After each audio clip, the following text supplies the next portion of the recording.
Hi there! I want to show you something really cool I discovered on the guitar.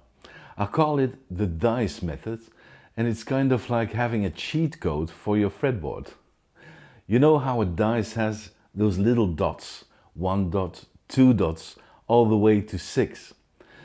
Well, I started seeing those same dot patterns on the guitar neck, especially the one with 5 dots, you know, like the X on a die that shows number 5. This pattern helped me see how notes, chords and scales are connected.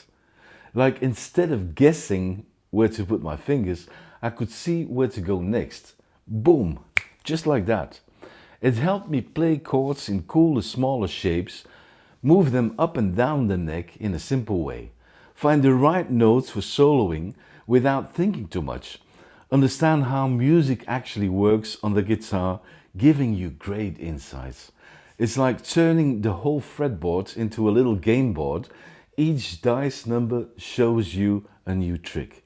The more you play with it, the more you see the big picture.